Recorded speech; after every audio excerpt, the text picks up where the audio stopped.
La noticia del momento es que el gobierno lo va a intentar. Están presentando hoy, que es jueves 23 de octubre, víspera de la manifestación de mañana del presidente Petro, víspera de la consulta del pacto histórico, a 3 meses de las elecciones parlamentarias, una propuesta para hacer una asamblea constituyente.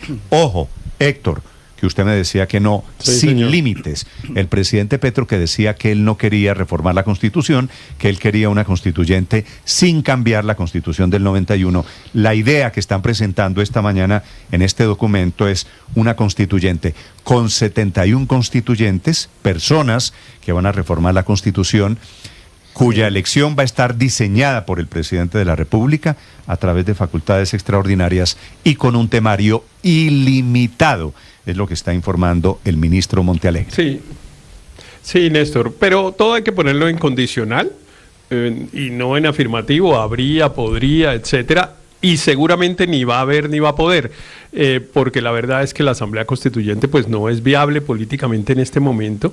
El gobierno la ha planteado diciendo que es para el próximo periodo, digamos, para el próximo periodo legislativo y gubernamental, y bueno, entonces eso lo decidimos los colombianos en el próximo mes de marzo y en el próximo mes de mayo, que es cuando votamos y elegimos, y ahí tendremos que escoger. Esa me parece que es una variable importante para saber por quién votar. El que esté de acuerdo con esta propuesta, pues veremos si votamos por él. Yo al menos no lo haría con algún candidato que diga que quiera, que le parece buena esta propuesta, y el que no, pues los que no estamos de acuerdo votamos por él. Ya Cepeda dijo que sí, pero Héctor, lo vuelve un tema de campaña. El presidente Petro, que había jurado, ¿se acuerda usted que había firmado en mármol que no iba a hacer una constituyente?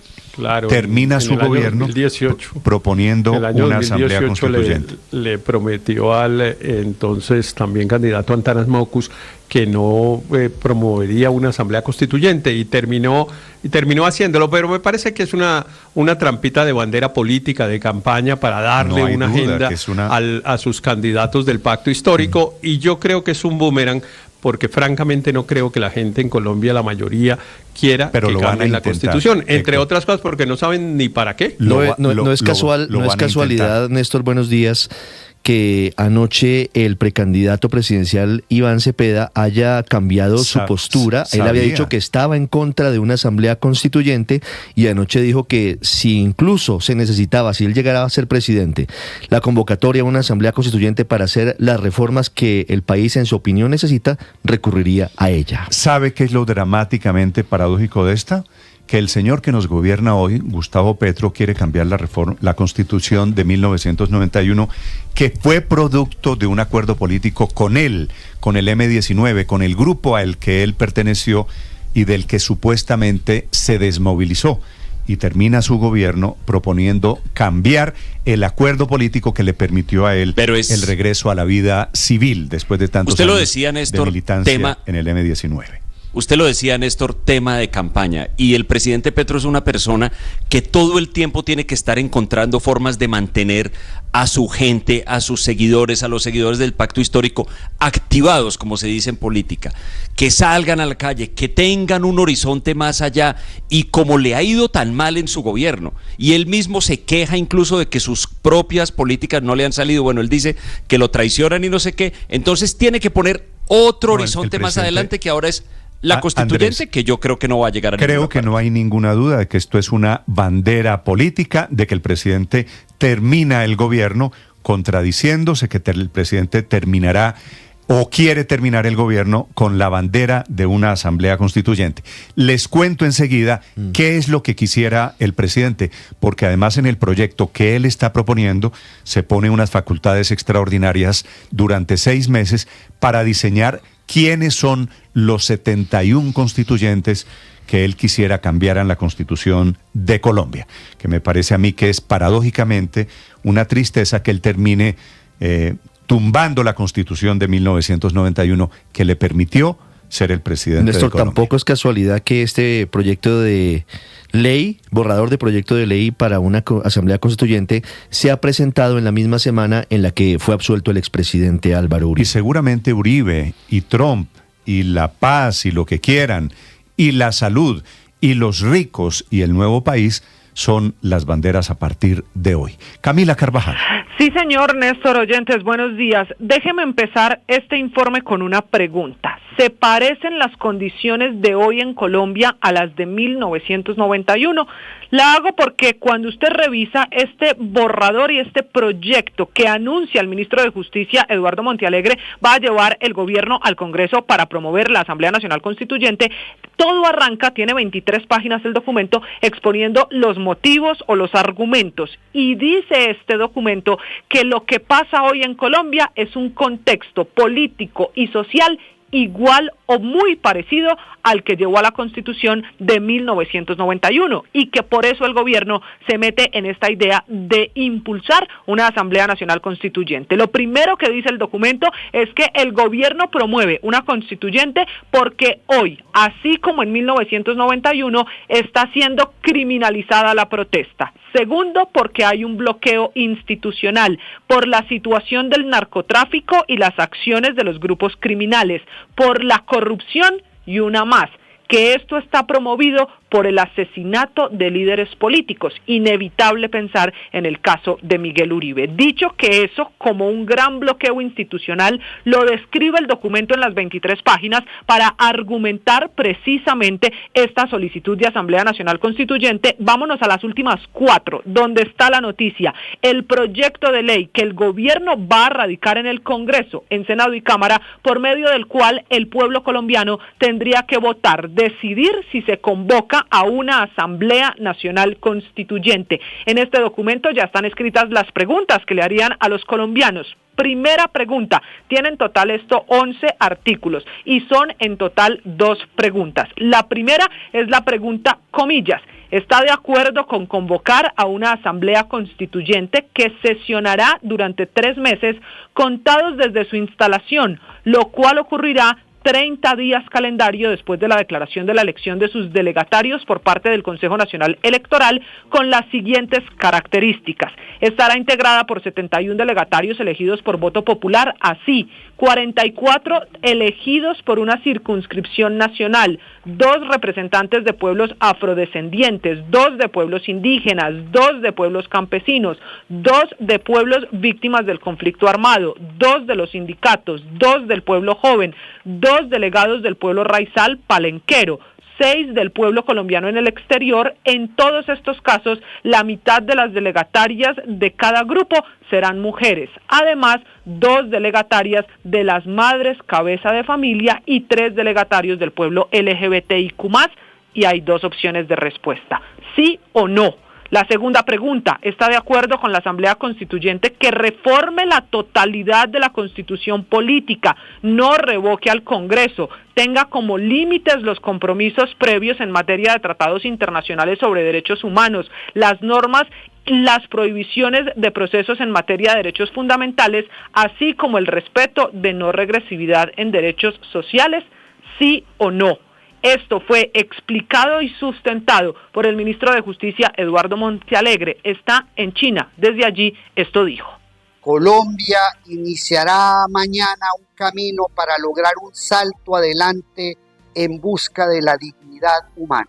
Autónomo, sin imposiciones imperiales, sin humillaciones extranjeras. Daremos comienzo a un proceso constituyente que transforme el país y le brinde nuevas instituciones.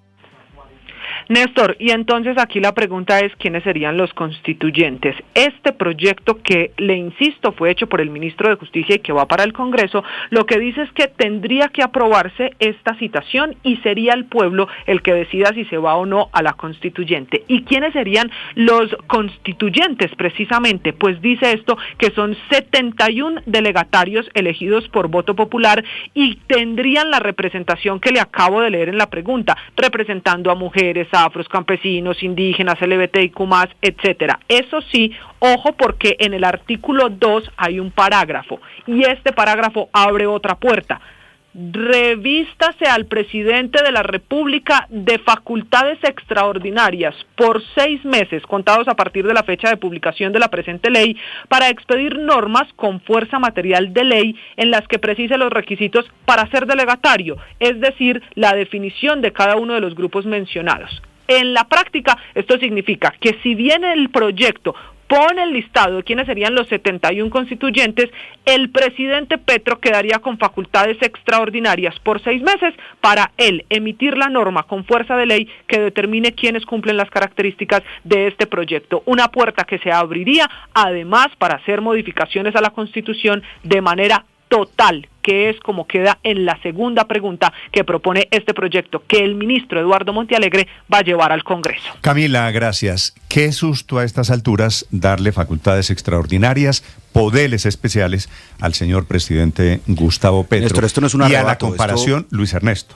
a la comparación, a la pregunta de Camila, de si es comparable la situación hoy con la de 1991, por supuesto que no. Ni son comparables los protagonistas. Ni Armando Benedetti es Humberto de la Calle, ni Gustavo Petro es César Gaviria, que en ese momento dirigió impecablemente el proceso de cambio de constitución en Colombia. Así que en nada se parece la situación a la de 1990. Esto tiene control previo de la Corte Constitucional, totalmente, ¿no? totalmente distinto. Esto, Luis Ernesto, solo ese dato, que si esto llegara eventualmente a aprobarlo en Senado y Cámara, pasa a control previo de la Corte Constitucional. Esto tiene muchos pasos previos. No solo el contexto es muy, muy distinto, esto se parecería mucho más a las constituyentes que hicieron en Chile con Boric, que fueron, como lo vieron todos, un boomerang, sino que tenemos que tener claro que esto no es un ataque repentino del presidente. Esta fue la tarea que le encomendó a Montealegre, solo lo trajo para eso, que se posicionó el 13 de junio, que seguramente próximamente tiene un lío con la Procuraduría y por eso radica ahora la constituyente. Y esto viene preparando el presidente desde hace al menos 4 meses, evidentemente. Un texto así no se elabora tan rápido. Yo estoy de acuerdo, Luis Ernesto, en que es casi imposible que salga en este momento una constituyente por el desgaste del gobierno, por quienes lo están manejando, porque no es comparable, por 100.000 razones. Pero imagínese hipotéticamente, Héctor, el presidente Lula de Brasil, esta mañana de jueves, está anunciando que va por la reelección. Usted imagínese utilizando una cuarta reelección. Y utilizando aquí el presidente Petro una constituyente para intentarlo por lo menos una reelección. Todo un estropicio, todo un galimatías Néstor, imposible. Pero Néstor, el mismo gobierno, yo insisto en ello, no ha dicho que vaya a presentar ese proyecto de ley que ayer hizo público el ministro Montealegre. Lo que ha dicho es que van a recoger firmas, eso dicen, para presentarlo como un proyecto de ley de iniciativa ciudadana. Es decir, sería un proyecto que se presentaría el año entrante, cuando ya el gobierno está de salida o incluso cuando ya se haya ido. Y es un proceso que, como lo señalaba Ricardo, es realmente muy largo y un poco tortuoso, porque si hay que recoger firmas, pues hay que recoger las firmas. Después hay que llevarlo al Congreso. El Congreso tiene que aprobarlo, la Corte tiene que revisarlo, y hay un seguro que me parece que es muy importante, Néstor, que es que finalmente somos los ciudadanos los que decidimos, porque mire usted que el proyecto lo que dice es que convoquen a la gente para preguntarle si quiere una asamblea constituyente. Yo sé que esto está en manos de los ciudadanos. Todo ese proceso hace Yo sé que esto está en manos de los ciudadanos, lo tengo perfectamente claro, pero déjeme solamente decir qué susto que el gobierno está terminando intentando cambiar la Constitución que había prometido defender. Son las 6:35 a.m.